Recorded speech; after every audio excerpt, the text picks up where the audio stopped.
tema de hoje. Olha aí, história da igreja. Essa é a matéria que nós vamos estudar hoje. O ponto de hoje ele é importante também, porque depois da reforma protestante vem a contra-reforma. O que é a contra-reforma? Nós já sabemos que a data oficial da reforma protestante com Martinho Lutero foi 1517. Guardou essa data? 31 de outubro de 1517. Então esta foi a ruptura. Foi quando Martinho Lutero colocou as 95 teses na porta da igreja e aí ele foi excomungado pelo Papa e a reforma começou. Então nós já avançamos de 1517, nós vamos encontrar a contra-reforma em 1545.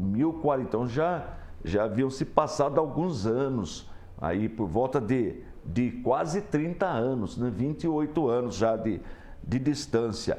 E o Papa que promoveu esse concílio, essa reunião com todos os bispos, toda a liderança da igreja grega, porque da igreja latina, a igreja grega não, a igreja grega está lá no Oriente, houve o cisma, a separação em 1054, ficou a igreja grega do lado oriental e a igreja latina do lado ocidental, que tem sede em Roma. É dessa igreja que nós estamos falando, ou seja, da igreja católica apostólica romana. Essa igreja que você vê até hoje, com certeza tem um templo da igreja católica apostólica romana próximo da sua casa. Bom, muito bem. Então, depois em 1517, houve a reforma protestante com Martinho Lutero. E aí alguns países aderiram, a Europa ficou dividida. Veja que a reforma começa na Alemanha. A Europa ficou dividida. Alguns países tornaram-se protestantes e outros não. E isso levou a uma parte muito forte, violenta por parte dos católicos. Eles iam com a espada para tentar eliminar o protestantismo, para eliminar. Então, em 1545, quase 30 anos após a Reforma Protestante, depois de muitos conflitos, o Papa Paulo III quis fazer então um concílio, fez um concílio na cidade de Trento. Cidade de Trento é o nome da cidade que foi feito esse concílio, que é muito famoso. Quando você fala concílio de Trento, você já sabe que é o concílio da Contra-Reforma, fica na Áustria, esta cidade. Então lá foi feita a Contra-Reforma. E o que é a Contra-Reforma? É um meio de tentar coibir, tentar diminuir, tentar trazer de novo as pessoas que deixaram o catolicismo romano. A verdade é essa era a proposta. Analisar as causas por que houve essa reforma, por que esse movimento chamado protestante, quais foram as causas que levou essa leva, esse grande número de católicos deixarem a Igreja Católica e como trazê-los novamente para a igreja, porque a ideia era essa. Todos acreditavam que com a Contra-Reforma os protestantes voltariam para o catolicismo. O pensamento do Papa Paulo III era esse. Fazendo um concílio, os que estão na ideia de Martinho Lutero, de Calvino, de Zwinglio e de outros, voltarão a pertencer ao mesmo rebanho. A ideia era essa daí. Então foi feita uma reunião. Agora, que interessante, esta reunião foi feita uma reforma, mas uma reforma muito conservadora. Muito conservadora. As doutrinas questionadas por Lutero continuaram na Igreja Católica, não tiraram. Inclusive, os livros apócrifos que eu sempre comento com vocês aqui, que nós colocamos nessa Bíblia para você conhecê-los, o livro de Tobias, Judite, Sabedoria, Eclesiastes, Baruque, 1 Macabeus, 2 Macabeus, o acréscimo de Esther e o acréscimo de Daniel, estes livros, eles foram oficializados como canônicos na Bíblia Católica no Concílio de Trento, que começou em 1545 e durou aproximadamente 20 anos. Foram 20 anos de discussão sobre essa questão da reforma. Passou por 4 papas. A reforma passou por 4 papas. Olha que interessante. 20 anos de debate para chegar-se a uma conclusão. E nesses 20 anos chegaram à conclusão que esses livros que nós chamamos apócrifos, que não têm valor canônico, são canônicos.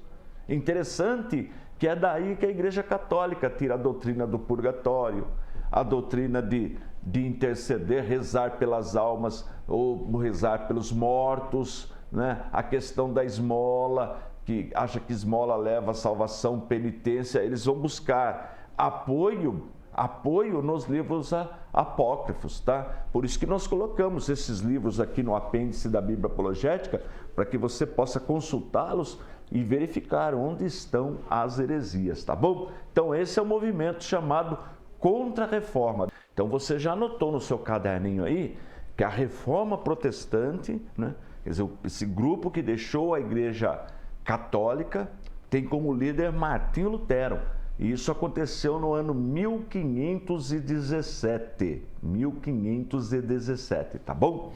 Bom, e aí alguns países da Europa se tornaram protestantes. Protestante eu já falei por quê, né? Porque os líderes católicos fizeram uma lei onde queriam aprovar uma lei. Que lei era esta? Fizeram uma reunião com a liderança protestante e a lei era o seguinte: onde o país era católico, o protestante não poderia pregar.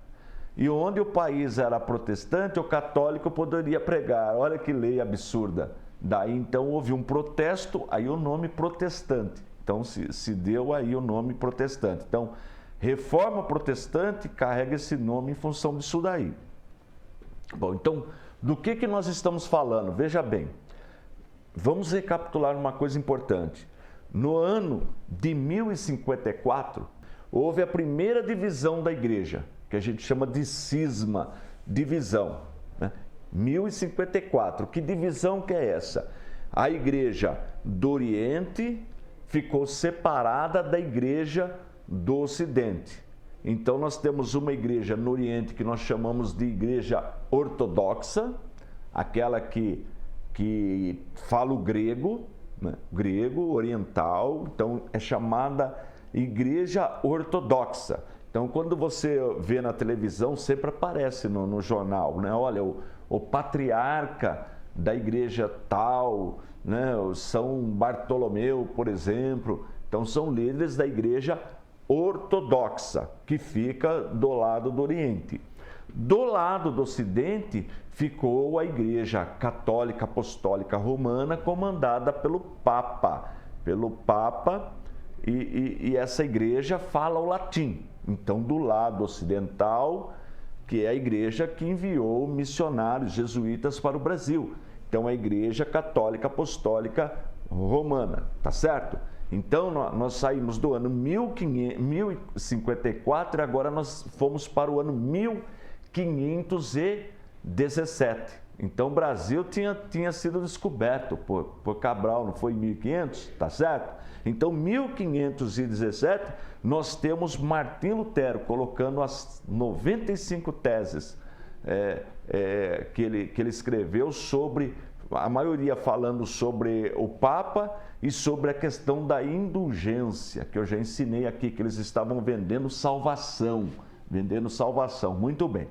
Aí nasceu a Reforma Protestante, e quase 30 anos após a Reforma Protestante, que agora é um grande número que deixou o catolicismo. Para ter uma ideia geral, hoje nós temos 1 bilhão e 100 mil, mais ou menos 1 bilhão e 100 mil, 1 bilhão e 200 mil católicos no mundo, e protestantes nós devemos ter por volta de 900 milhões, né? 900 milhões de protestantes. Então veja que o tanto de protestante que na época saiu da Igreja Católica, foram muitas pessoas abandonaram o catolicismo em função das práticas heréticas. Por exemplo, agora o pessoal tem acesso à Bíblia, porque agora a Bíblia está sendo impressa a partir de 1455, com a invenção da imprensa. Agora a Bíblia está sendo impressa, tem folhetos, tem livros todos circulando na Europa, está todo mundo lendo, está todo mundo pesquisando. Eu já falei sobre a Renascença,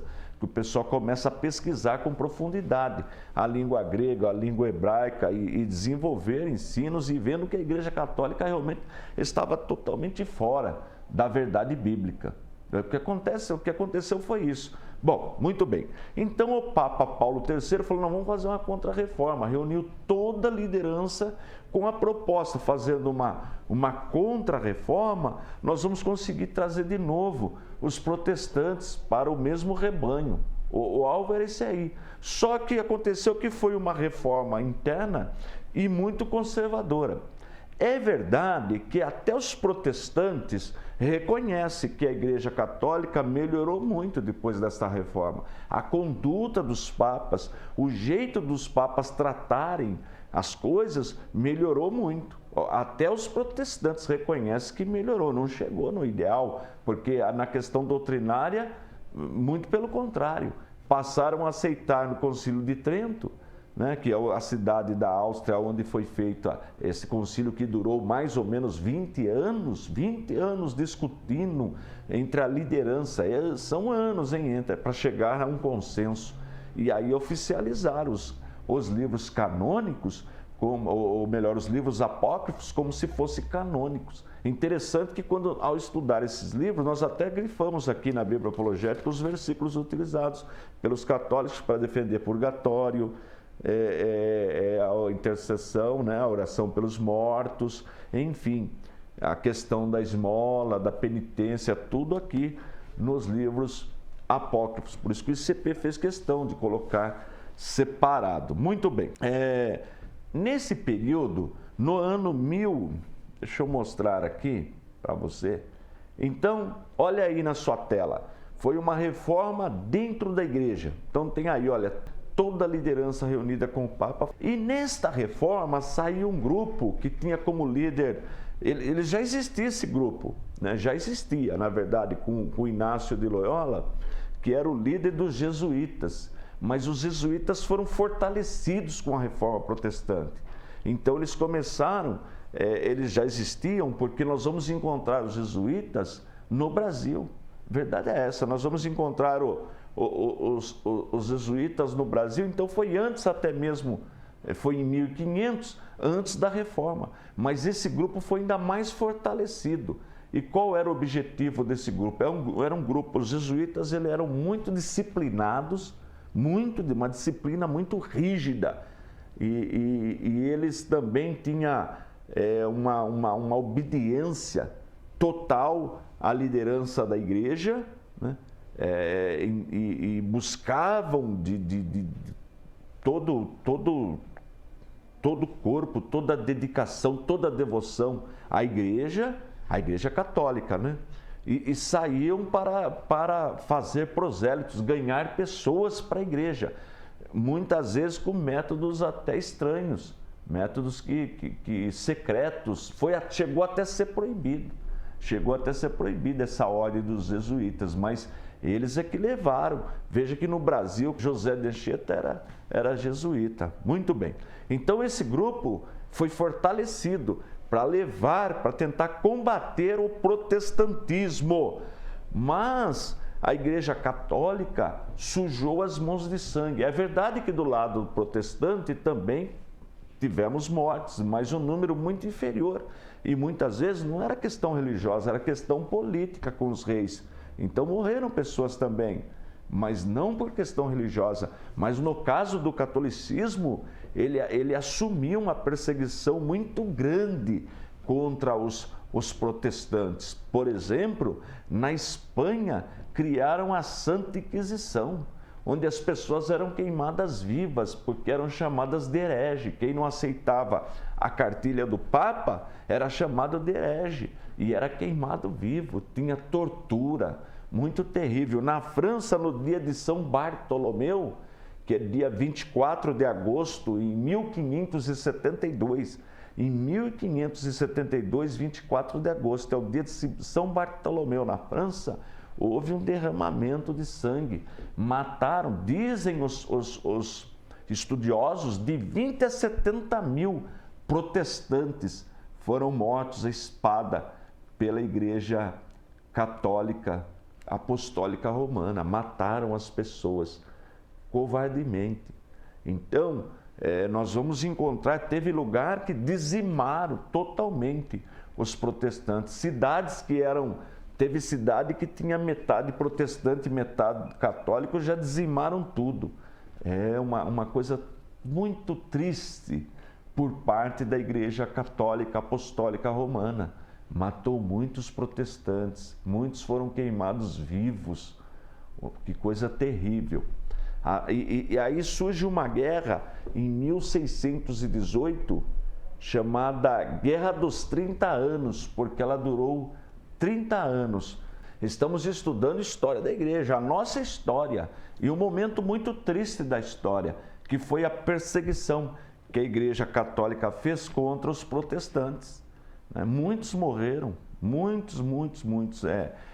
E isto que eu estou falando é fato histórico, não estou inventando nada. Pode pegar qualquer livro de história ou pela internet e digita lá dia de São Bartolomeu. Olha aí, dia de São Bartolomeu.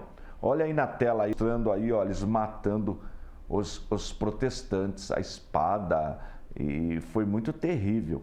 É um dia muito violento. Dizem os estudiosos que de 20 a 70 mil protestantes foram mortos, só por não concordar com os ensinos do Papa. Uma outra coisa que a Contra-Reforma fez, olha aí na sua tela, foi os esforços missionários.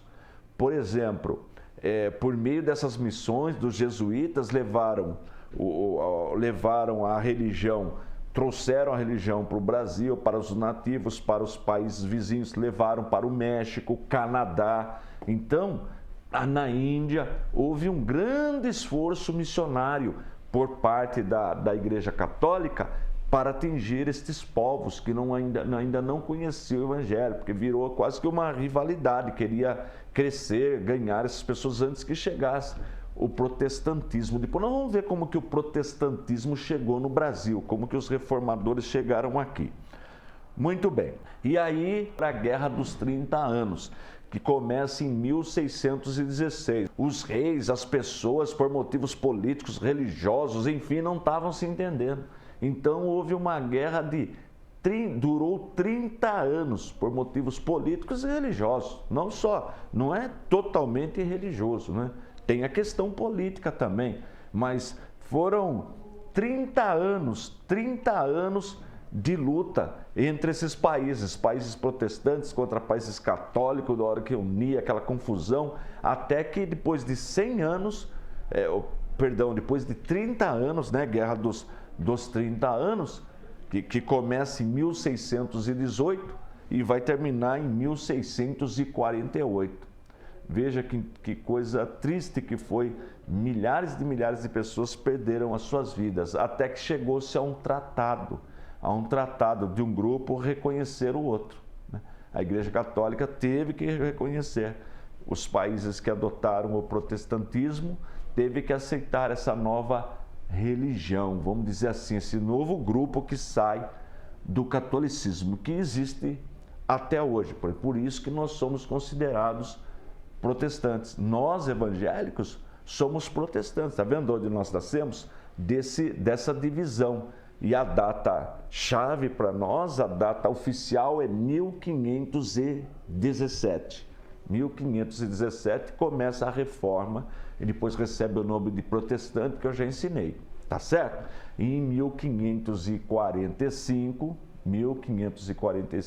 quase 30 anos depois de Martinho Lutero ter colocado as suas 95 teses, surge então a Contra-Reforma. Então, se alguém perguntar para você o que é a Reforma Protestante, você já sabe que o movimento surge em função de um monge, Martinho Lutero, descobriu no Novo Testamento, lendo Romanos, que a Igreja Católica está totalmente fora da palavra de Deus, né?